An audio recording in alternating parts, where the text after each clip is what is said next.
Welcome to the CLB Forge podcast, brought to you by CLB North American Mission. This is the show to help equip you and your church for mission, ministry, and multiplying disciples. Welcome to episode 60. I'm Dan Stenberg. And I'm Mike Natal. We are your hosts, and today we're talking with Reverend Dr. Ryan Nielsen. Perhaps you've heard of him. Thank you, Ryan, for taking time out of your busy schedule to include Daniel and our listeners and myself into your well of vast knowledge as we continue to go forward through another Church on Track episode. Thanks. It's a shallow, vast well, but thank you. It's a shallow, vast well. Do those words all go together? That's a thing. Today we're in the early part of our latest Church on Track series. We just finished a series about things that get your church off track. This series is all about the positive incremental shifts that you can make to get your church back on track or to keep it on track. Here are the 7 shifts we're covering in this series. 1, from social club to missionary outpost. 2, from gathered to scattered. 3, from evangelist to missionary, which is what we're going to be talking about today. 4 is from doing to equipping. 5, from committees to teams. 6, from unspoken to written. And 7, from internal to external. So, Ryan, the first thing that we want to talk about is the invisible barriers that exist in our society. Can you unpack that a little bit for us? What exactly do you mean by invisible barriers? Yeah, thanks. Yeah. So first of all, this is not original to me. So I picked this up and learned about this in a church planner training a few years ago, and I have not been able to nail down the original source. So someone listening will hear this and say, "Oh yeah, this is a butchered version of so-and-so's theory of whatever." If you know it, please let us know. We'd love to hear that. So, yeah, put it in the comments or give us one of those rage emails, or you can leave us a voicemail, kind of like Keith Waldridge, just calling us out on our lack of sports knowledge. Yeah, we'd love that. Absolutely. So with that being said, there are these invisible barriers all over the place, and they are cultural, ethnic, generational, geographic, political, and language barriers. So you see on social media all the time, there's boomers versus millennials jokes, right?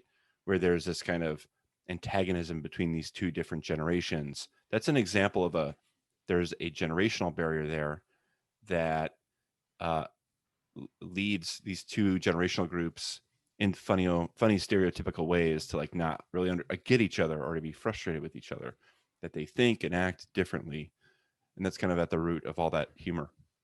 Well, there are all kinds of other barriers, like when you speak different languages, that's obviously a barrier, right? When you're in different parts of the world, that's a geographical barrier.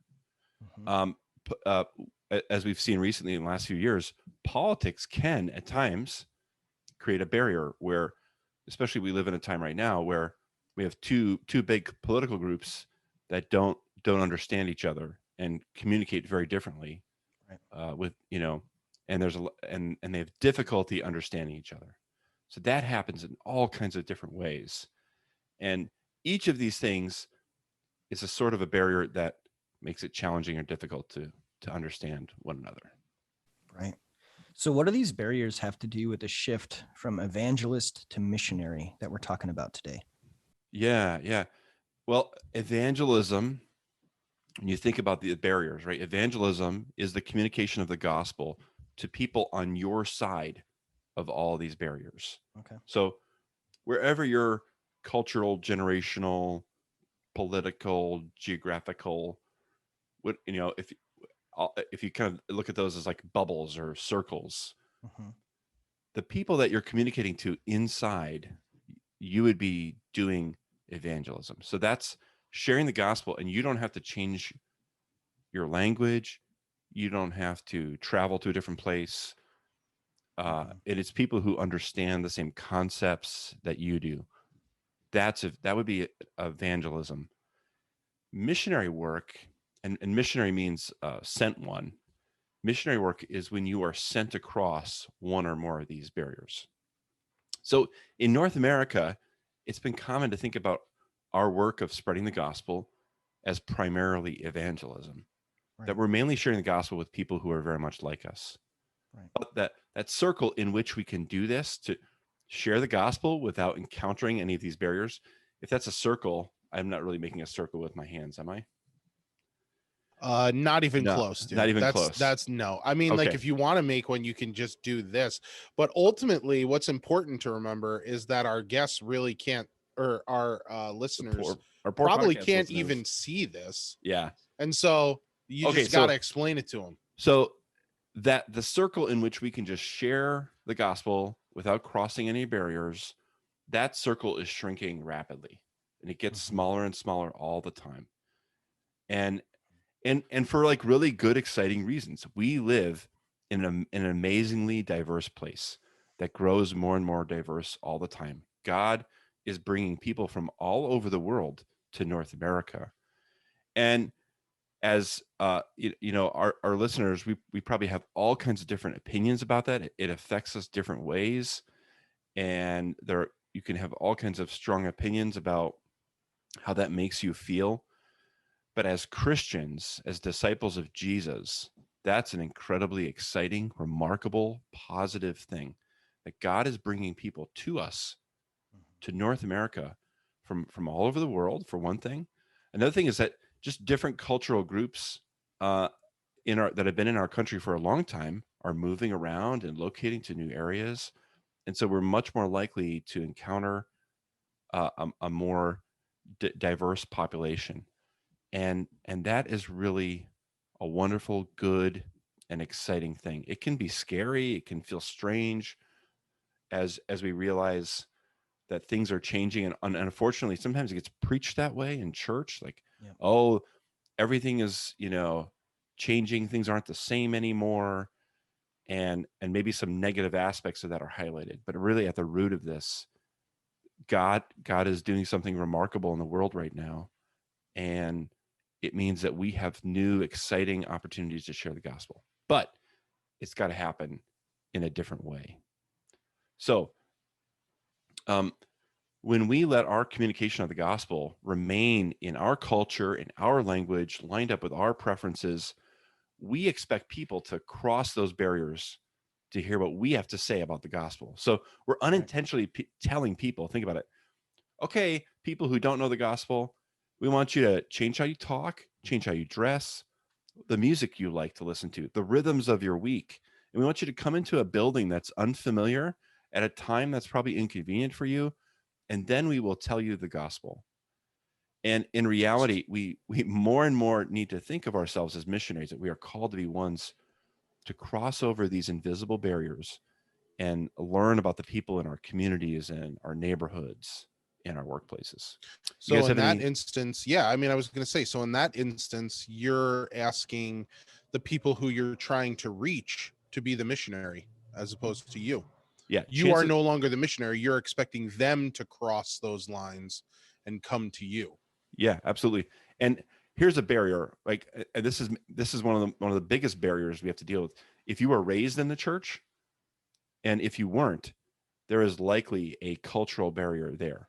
You could be all the same. You could speak the same language, come from the same ethnic group, be of the same generation, live in the same place. But if you've had different experiences just in faith, that alone can be a significant cultural barrier. And we all the time think people need to uh, be like us to hear the gospel, and we're really asking them to be missionaries to us. So much of it is dealing with comfort, right? I mean, this Yeah, is what we're used to. This is what we're comfortable. I mean, and I don't think that we even necessarily realize how small our evangelist circles are. Some of us may not be in yeah, massively diverse populations, but that doesn't mean that we don't have a language barrier to cross. And so even if we're not in a place where maybe we don't know Spanish, or maybe we're not familiar with Chinese, or we don't know like the cultural language of the place that we're in, we have to like recognize that even if everybody in our community looks like us, not everybody understands us. And so there's a boundary that we're crossing into the missionary side of things just by adopting and figuring out how to speak the gospel, how to speak Christianese, if you will, without the yeah. Christianese. Even in our small little towns, we're speaking a language the people around us don't understand. And how do we adjust that? How do we get over some of these invisible barriers? Yeah, and think about it in terms of scripture too. There's invisible barriers that we see throughout Jesus's ministry. I think about the parable of the prodigal son, and right there, the two sons had an invisible barrier that was between the two of them, um, that they had trouble seeing each other's point of view. Mhm. And I think that's something important to kind of point out, that we all come from things from a slightly different standpoint. And I think it's important to realize that we're not all the same all the time, even within Christian circles too. We're talking about mission and evangelism here, but at the same time, there's also invisible barriers within the church and the community of believers as well that sometimes need to be traversed. So as we get into today's 5 ways that we can kind of shift and see the importance of evangelism and mission, we have 5 different aspects that we're going to talk about. And so our first one is stop waiting for people to come to you and go to them. So Ryan, do you want to tell us a little bit more about that first way of shifting? Yeah, this is a great way you can make a big difference in making your shift from being an evangelist to being a missionary. You can stop waiting for people to show up at your church property. So saying, "Hey, we have our worship service time on the sign," and it might even be the right time. Uh, you know, you come here to this place. No one's ever invited you here, but you, if you're brave enough to see that there's a time advertised on the sign, come to a place you've never been before, and you may not know anybody. And if you listen to enough services, you may eventually, you can Google the theological terms that we use casually and don't explain, and you can eventually understand our terminology and our style of worship, and then you can figure out the gospel. That's the kind of standard invitation that we unintentionally put out. And for one thing, it assumes that people are out looking for something like that, and most people aren't. So our main outreach strategy is waiting for people to come to us. So stop that and start going out. And Really, like, this should be a bit of an encouragement, shouldn't it? Because I mean, we have all these. This is taking a sledgehammer to the attractional model of worship in many ways, right? When we're all competing for this like small little group. Am I wrong? Well, yes and no. Yeah, like I would argue your church still needs to be attractional, but it needs to actually be attractional. So your worship service should still be attractional. By that we mean like inviting people in. But Right. But when we think of an attractional worship service, we typically think of like the big band and all of these like perfect things and all of the programs that we're looking for. And as a small church, we're like, I can't compete with some of this stuff. But if we're looking at this for more of an evangelist, like missionary type thing, you're talking about making a church service that's like comfortable for people, making a church service that's inviting for people, because you're crossing some of those boundaries to help them feel comfortable in your church, as opposed to just trying to attract everybody that would be within your little evangelist circle. Now you're like saying, no, we're going to go out and we're going to get to know what our community, what makes our community feel comfortable. We're going to get to know the language of our community. And so we're going to shape our worship service around the language of our community. And every little church can do that, right? Mm-hmm. Not every community is out there looking for the big band and the most talented preacher and all these different things.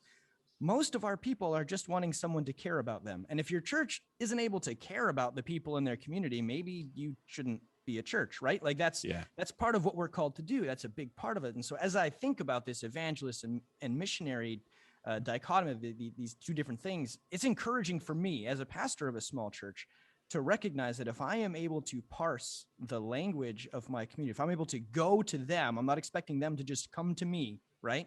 To just understand the context that my community is in, the context that my church is in, and understand their language, what they need, what they're looking for, being able to parse that and create an atmosphere within church that I am then inviting them into, so that when they get here, they don't feel like they don't belong, right? Yeah. We're hoping that someday they come in, but when they come in, we don't want it to be like shock and awe. We want them to feel that this is where they belong.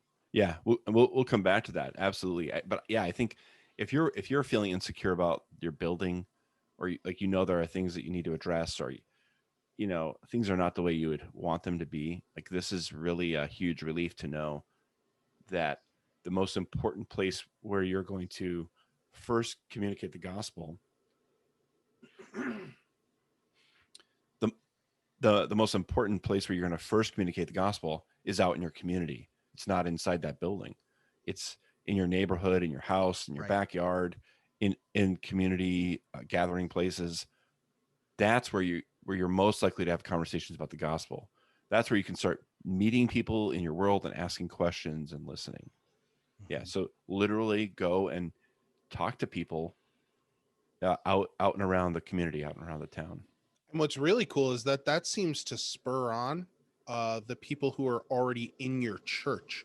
So, like, for instance, not this past weekend, but the weekend prior, which isn't even going to make sense for when this drops, about a month ago, our church did an outdoor scavenger hunt where we went to a local park. And what was really cool about it was that I saw people in my congregation who wouldn't really approach individuals, go up and be like, hey, we're doing a free scavenger hunt, and if you have time to do it and we're still here and you complete it, you get to win prizes for it. And to just see people being like, oh, that's great, yeah, I'd love to be a part of that. And then to see what kind of birthed out of that initial, hey, we're doing a scavenger hunt, to, well, why are you doing a scavenger hunt? Well, what made you put this together? Well, why would you come to this place? And then to be able to unpack each one of those and organically have an opportunity to share about the gospel, share about how we're a local church, share about how we're doing this because we want to get out into the community and encourage people and just have fun and show people that, church can be fun. Like, we have a social aspect to us. And it was great to think about planning things like that, because Daniel, you and me are in the same boat, man. We're at a smaller church, and so I try to not burden my congregation with like a large, drawn out, crazy, super needing a whole bunch of volunteers in order to pull it off. And we just did this one thing where it took maybe 5 of us total in order to do it, and each person shared a little bit, and it was a huge success, which was great. And I think that we all need aspects of that where it doesn't take a lot, but there's a huge return. And that's what I felt like we did, where the prep and the work wasn't difficult, but there was a huge return because we got to talk to people in the community, which was great. Yeah, man, going to them, being able to parse their language, letting them know you care. All that stuff is just so big in this evangelist to missionary shift. So that was point number 1. Stop waiting for people to come to you. Go to them. Number 2 is teach each other how to learn and listen. So where are you going with that one, Ryan? Yeah, I think this is something that we can help the people in our churches. Most of us adults stop learning. Like, when we encounter new things, we get frustrated. The older we get, we all see that in life. Like, dude, I tried to learn Greek at seminary, man. That's freaking rough. Like, trying to learn another language is like, this is nuts. I'm not built for this anymore. Yeah. The older we get, like for example, language learning, I think the optimal time to learn a language is under the age of 12. Yeah. So the older we get, the more frustrating, new experiences can be. And there are always some, wonderfully rare exceptions to that. But in general, when we encounter new things as adults, we can just get frustrated. And, like when my iPhone has a new update and they change the formatting of stuff, my first reaction is not, ooh, I want to learn and explore this. My first reaction is, oh man, I have to learn how on earth to use my phone all over again. Yep. That can unintentionally be our reaction when we encounter someone from a different background, someone from a different culture, a different ethnic group, someone with different political beliefs, someone who speaks a different language, right? And we may get frustrated, like, oh, why can't they just be like me, or why can't it be the same as what I'm used to? Yep. So, and at the same time, we can get really frustrated at that. And then we see a story about a missionary on the other side of the planet that is living in a third world country, and they're sitting on a mat listening to somebody that speaks a different language, learning about their life, and we get inspired by that. And so I think teaching each other in our congregations, this is that opportunity for us. And we may not be sitting on a mat in a third world country, but standing in your neighbor's driveway, hearing his or her story, it's that same kind of work.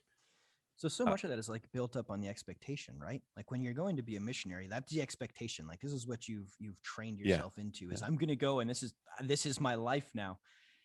And we need to kind of train ourselves in that too, right? Like that's what Absolutely. you're saying is that Yeah. we're used to like this is how we do church, but that needs to change in that now we need to be in a situation where our expectation is that we're going to be uncomfortable or having to be learning new stuff as opposed to just no, everything's going to fit into my box. No, I got to get a bigger box because I need to figure out how I'm going to be exegeting my community. I got to figure out, I got to recognize that now I'm not called to comfortable. I'm called to be like that missionary overseas sitting on the mat. But like you said, maybe it's standing in the driveway of a guy that I can't fully understand everything that he's saying, whether it's because he's using words that I don't know or because he's using concepts that I'm just not familiar with. But I need to get to the mindset that I am now a missionary in my hometown or in the town next to me or in another city across the United States. Mm-hmm. And that it's the expectation of being uncomfortable almost or having to be stretched for the mission of the gospel. Yeah, absolutely. So I think, if you find yourself in that place where this is hard, this is difficult, I don't know if I even want to do this, I'd say pray that God will give you a new curiosity about his beloved creation. And if your community is growing more diverse, you understand it less and less. I just encourage you, like, I think the most diverse place we will ever see is going to be heaven. Yeah, man. And let's be reminded that God has a beautifully diverse creation, and these are people that God loves, and this is just a small taste of what the heavenly banquet will be like. Amen. Go ahead, Ryan. The other part of this is, in addition to like teaching each other and encouraging each other to be learners, it's also to be good listeners. So if you don't know what to say to a neighbor, honestly, that's not a big problem. It's the way better thing you can do is to listen. And most of us don't know how to listen or ask good questions. And that goes for people in the church as well. So next time you have a conversation with someone, think about, man, did I ask them any questions? Or you may notice that you're asking questions and they don't ask any back. So most people they're not familiar with how to be good listeners. So how to ask open-ended questions that allow people to share about themselves and to actively listen. Like, man, that is so wonderful. Most of the time when people are talking, we are thinking about what we're going to say in response, or we're thinking about what we're going to say about ourselves. We unintentionally make it about us. So listening when you're going next door to your neighbor and hearing his story, that will make it so much easier for you to eventually have a spiritual conversation. And in the process, you're going to learn so much about the world that your neighbor lives in, what their values are, what their worldview is like, what gives them hope, what concerns them. And learning all of that is going to help you know, okay, this is how I can share the gospel. This is what what this person is dealing with. This is the part of the gospel that will speak to them. Mm-hmm.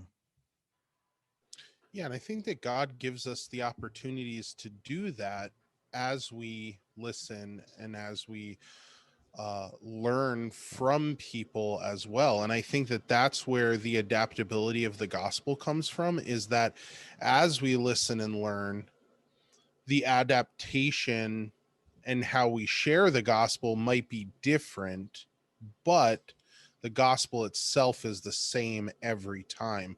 Amen. But God's going to allow us to share it in a way that will impact that individual. So, like, for instance, if you're going through the gospels, Jesus never shares the gospel in the exact same way ever twice. I don't know if, I mean, I'm sure you guys have noticed that, especially Ryan as a doctor. He definitely knows this. Yeah, but when you think about it, like, I've got Jesus' the cold sweats right now. I'm like, oh no, was I supposed to know all this stuff? Like, oh, I'm failing. Jesus's application of the gospel is quit judging us, Mike. different. Too late. Jesus, that's what happens when I listen to you guys. It's just naturally and organic. No. But seriously, I'm on a good thing right now, and you guys are just botching it. Sorry. All right. But yeah, I mean, think about it in terms of application of how Jesus used it. He never used the gospel the same way. He adapted it so that it was personal and impactful for the individual listener. Yeah. And that's what we're called to do too. Yeah. And the more that we listen and the more that we learn about people, the more opportunities that we will have to do that. So as we listen and learn, we look for new ways to communicate the gospel, and we look for ways to serve and bless others. So let's talk about serving and blessing others. Yeah. So this is our third kind of way to really engage in this. As I said before, as we are listening, as we're learning about, the people in our community and our mission field, we're going to identify new ways to communicate the gospel in a way that they will understand. And we're also going to discover what their needs are. What are the unmet needs in our community? And I think that is something that is really important. And I think that's a critical part of doing our missionary work. So we read in the book of Micah, right? He has shown you, a man, what is good and what the Lord requires of you, but to walk humbly, and do justice and love mercy. And I think I just really mangled that one. But I think we think, okay, the only way we can communicate the gospel is a direct dialogue or statement or proclamation. And absolutely, that is what we need to do. But I do believe, and Scripture tells us, that doing so with humility is important, that doing justice and mercy are both important as well. And so, mercy is, freeing people. Well, one definition of mercy can be helping, not giving people what they deserve. And justice is getting people what they do deserve. And all around us, there are times where we can offer relief from pain and suffering. And there are all kinds of people around us that that are being treated poorly, that are not being treated fairly. And there are people that are marginalized and forgotten. And being a follower of Christ means that we look for ways to be like Jesus told us in the story of the Good Samaritan, that we look for ways to love and serve people, even if they believe completely differently from us. Even if we have conflicting worldviews and conflicting beliefs, we're still called to love and serve those people and bless them. And I think that just makes the way we communicate the gospel so much easier and so much broader, that sometimes we just narrow it down to, well, you've got to give the right speech and figuring that out. And I think this is about a whole lifestyle of the way that we live with people. Part of my struggle, even with this whole aspect of becoming a missionary, is that it just feels like it's gotten so politicized. Like, I feel like some of these words have been co-opted. Yeah. And so it can be hard to even have a discussion about loving your neighbor without trying to pull in, without people automatically going to like a political home. And I think it's just so important for us to separate those two things. Absolutely. And to recognize that loving our neighbor isn't a political thing. And if we're looking at it through that eyes, if that's where we immediately start going, we need to rewire ourselves a little bit. Yeah. and just understand that loving our neighbor, pursuing justice, embracing mercy, all of those things are things that are very good. Like this is what the gospel, this is what Christ has done Yeah. for us, is Yeah. is bring those things into our context. And so recognizing our context, Yeah. recognizing where we're at, and figuring out what does justice and mercy look like to the people that I'm ministering to, right? What does Yeah. justice and mercy look like to the people in my context? And Yeah. how do I go about doing that? How do I go about helping them, or being the love of Christ, being the things that the gospel calls us to be for the context that I've been called to? Yeah. It's remarkable. That's a great point, Dan. Like God told us in his word to love mercy and to do justice. And yet we can have this reaction when we hear those. Sometimes, especially in evangelical circles, there's this reaction of, oh, that means you're not going to share the gospel, that you are going to water down the gospel because you're busy doing kind things for Right. people. And I would argue that we need to think about that differently, that it's actually a part of how we share the gospel. It is not the watering down of the gospel. It is a part of the means by which we share the gospel. So yeah, as we are listening and learning and looking for new ways to communicate the gospel, the old story, right? The gospel, and look for ways to serve and bless others. That was step 3. Step 4 is where we're looking for areas where you are expecting others to change to be like you, and then start to reverse that particular process. What does that look like, Ryan? Yeah, so this is really, we've been talking about how we're going out.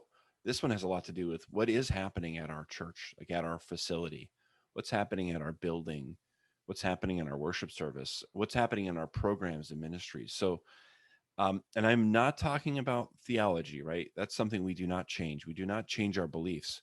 I'm talking about how we express what we believe and how we teach and how we communicate and serve and work together.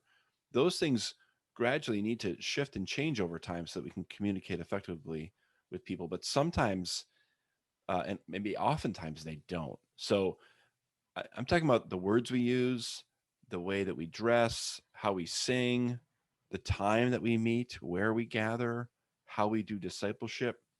A lot of times those things are geared to our preferences or our traditions. And that can mean that what happens in our services can be really confusing, right? So, sometimes the things can freeze in a church. So something is going well and people like it, and they say, let's just keep doing this.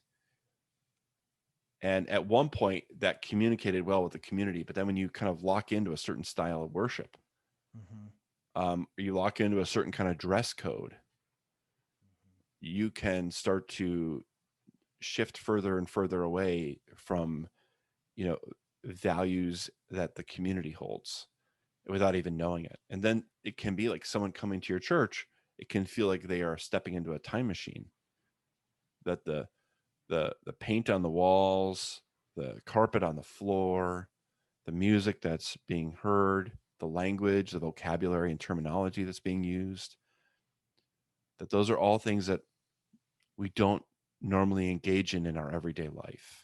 When all those things are significantly different from the community around us, we're saying, if you want to fit in here, here's you got to, you're going to stick out like a sore thumb unless you figure out all these things.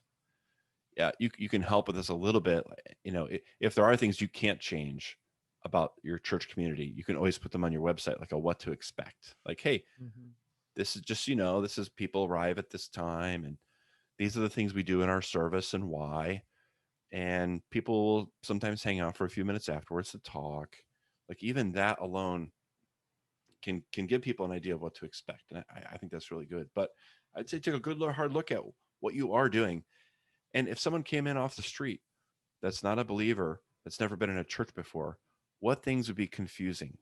And then if you are doing things in your service that might be confusing for someone who is not a part of the church, explain what you're doing and why you do it before it happens. So like a 2-sentence explanation of what communion is and why it matters before you actually have it is really, really good. So we do need to go out, but also when when we do want people to come to our church, and we do, right? We want people to come to worship with us, especially as we've been building relationships. It is good to think about what are they going to experience when they do arrive, and to make sure that we're making efforts to communicate the gospel in a way they can understand. And it might mean changing the type of music that we use to sing our hymns or praise songs. It might, it could mean that we intentionally dress a different way when we come to the worship service. It might even mean changing the time of our worship service uh, to better fit in with to better reach and communicate with people. So that's what I would call being like truly attractional, in that when people do arrive, they do feel comfortable and welcome. That there are signs up so they know where to go, they know where to find the bathroom or the nursery or things like that. There's a connection card in the bulletin so they understand how to get involved in things and how to find out more about the church or communicate with somebody on staff. So I was just at a church planner boot camp where we heard one church planner talk about his biggest enemy was Sunday brunch. All the people he was trying to reach, they love Sunday brunch. And it's And pretty tasty. A Sunday brunch has got to be pretty nice. yeah, as a pastor, I'm not even sure if I've ever had Sunday brunch. I've never had that. No, unless I'm playing hooky on vacation, which I never do. I never do those kinds of things. Yeah. So I left that conference. Yeah, I left that conference thinking, what's that church planner going to do? Is he going to compete with Sunday brunch? Or is he going to find another time to have a worship service that that will more naturally connect with the people that he's trying to reach? And I don't know what the answer is, but I think those are things that we need to be thinking about. I want to encourage us and our listeners that as we're hearing all of these ideas, these are not things where you should immediately begin to implement every single one of these changes all at one time. Yeah. I want to encourage you that this is one of those things where you build into it. You go with the foundation of what you have, which is the gospel, and you incrementally build in these aspects. It's not something where it's like, well, we're going to incorporate this, and this next week. And then all of a sudden, not only are you burnt out by doing it, but you've also burnt out your congregation. And there's a good chance that as you're implementing it, people might even get lost in the shuffle, because it's important to convey vision for what you want to do, not just abruptly make changes. And so I think that that's one of the things that we're really harping on a lot as we're looking at these shifts, is that we're not talking about a jerk of the wheel. We are talking about a slight incremental change as we're going in order to go in a specific direction. So that's important to remember. So if there's anybody who is feeling overwhelmed, like myself, just hearing all of these, know that it's okay. Take a deep breath and maybe just try to do one thing. So like, as you're listening to this podcast, if you're saying, oh, that's a good idea. Oh, that's a good idea. Oh, this is a good idea. Oh, this is a good, just pick one and run with it and see what happens. Don't try to do all of them. Yeah. And I would, as you know, your congregation, pick the one that's going to frustrate them the least, right? Like start with something simple and grow from there. I know we talk about it as like, we have our traditions in the church, and there's the capital T traditions, the ones that don't change, right? What we believe. And then there's the lowercase t traditions, when we start our service, what kind of music we're doing, that kind of stuff. And there's some things that we're not going to change. Like there's some things that just like Jesus died on that cross. That's a thing. And we're never going to back off of that. But at what point in time of the day that we celebrate that, at what time of the day that we talk about that, well, that can change. Those are things that we can be flexible on. And so what are your lower T traditions that people are just really bought into that may need some shifting? And then what are our capital T? Don't worry, folks. Just because we're changing when we do service doesn't mean we're changing what we believe. And just making sure that is part of the communication as well is vitally important. Also, make sure that you have buy-in from other people before you change things like that. Yeah.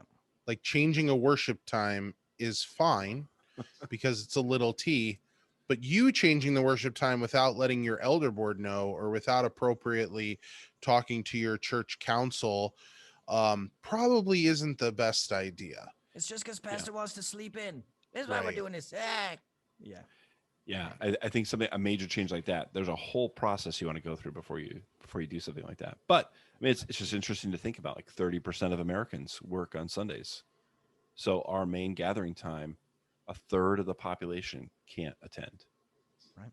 And that's something to wrestle with. Absolutely. And I think having options is the answer, not necessarily kill your Sunday morning service. I'm not at all talking about that. Right. But you may want to start a new service at a different time. But I mean, it sounds like Daniel wants to go to brunch, so maybe the key is to kill the Sunday morning service. Brunch just sounds so good. Like, doesn't it? Doesn't I anyone? think- Who doesn't want to go to brunch, man? What do you You're guys- just gonna eat breakfast, but more, and that What do you sounds guys? awesome. What do you guys think about a 1 p.m. worship service with waffles? 100% I'm in. I mean, I think that's fantastic as long as it's not during football season. Oh, that's true too. So now, 'Cause, so like, now I'm you got watching brunch football. people, and then you got football people, two very Saturday night? passionate people. Like, And then Saturday I night hear just you sounds say, really good. Ryan, you're like, oh, 30% of the people work on Sunday. Well, I mean, realistically, 30% of all people work every day. You know what I mean? Like, think about it that way. Yeah, So you're people are saying working every day. 30% of people are working on Sunday. Well, there's more than that working on every day. So like, picking something, I think it's a matter of accessibility. Well, that's a good reason to have options. Yeah. So that the question isn't, can we go to worship or not? It's, which service are we going to? Are we going to the Thursday night service? Or are we going to the Sunday morning service? Like that right there, you can open up a whole new group of people that you can gather with and connect with. Yeah. So we spent some time on the 5 shifts from evangelist to missionary. We have one more left, but I would love to backtrack and share the first 4 really quick with you as we wrap up on our 5th. So the first one is stop waiting for people to come to you. Go to them. The next one is learn and listen. The third one is find new ways to communicate the gospel and look for ways to serve and bless others through it. The fourth one is where you're expecting others to change, look at those areas and then start to reverse that. And then our 5th shift is when you highlight global missionaries in your church, always try to tie it back to your call or our call to be missionaries. Ryan, you want to unpack that a little bit for us?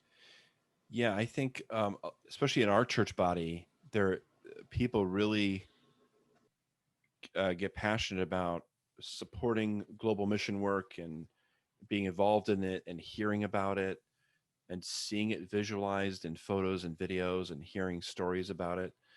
And that it is a beautiful, important, powerful thing, that type of mission work.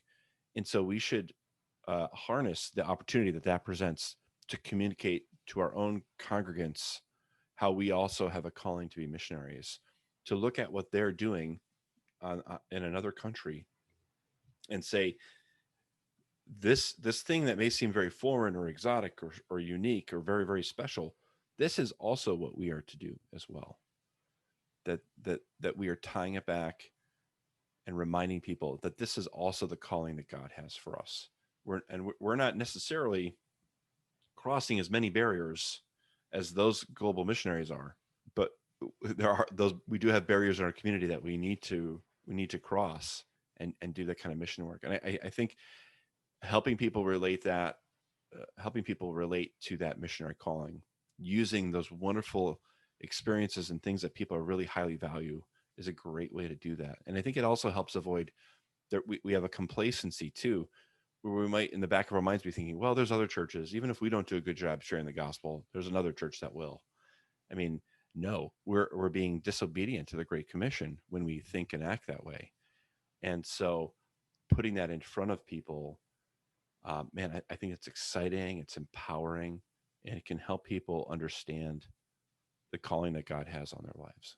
So much of that comes back to, again, recognizing those invisible barriers, right? The invisible barriers for people Yeah. going overseas, they actually are fairly visible, right? Like they feel more visible. We get it. But then recognizing that those invisible barriers that they are crossing also exist for each of us, and recognizing so that, we are also called to be missionaries, even though it's easier to like focus on, that's actually, no, we're all called to mission work. And that's just really important for us to embrace, important for us to recognize, important for us to take like really seriously. The same passion that God has for those people overseas, God has for your neighbor. And how are you like understanding the barriers that are between you and your neighbor and your community, and how is God calling you to cross those invisible barriers? What gifts has he given you? What talents has he given you? What passions has he given you that enable you to recognize the barriers that are there, and then to be a missionary in your community wherever God has planted you? Well, thank you all for listening to our show today. Don't forget to subscribe to our show, and we'd love it if you shared the podcast with a friend or a colleague. Thanks for listening. Ryan, thanks for breaking a bunch of this down. Thanks for bringing me in on this stuff, guys. This has been pretty fun, and we will see or hear or talk to all of you guys next time. Word up. Peace out. See you guys. This has been an episode of the CLB Forge podcast, brought to you by CLB North American Mission. Thanks for listening. We welcome your questions and comments. Email us at podcast@clbforge.org.